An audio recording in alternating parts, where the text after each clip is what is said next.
Lives, they have been known as the triplets. They are dressed alike, they're known as a threesome, and they have all found things that make them individual. But when it comes to graduation in Forsyth County, they were grouped again as co-valedictorians.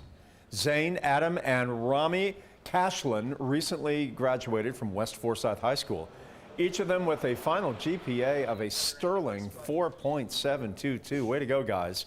The brothers, who were born just seconds apart, knew they were graduating in the top percentile of the class, but they say they were just as surprised as anyone when the announcement came during the senior breakfast.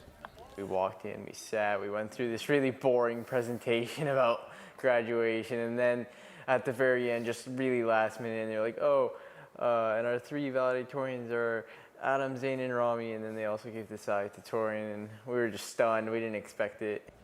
These are three extraordinary men, three extraordinary lives. All three boys will be attending Georgia Tech this fall, but they are not planning to get the same degree. To see the full story on the valedictorian triplets, you can head to mycomingnews.com.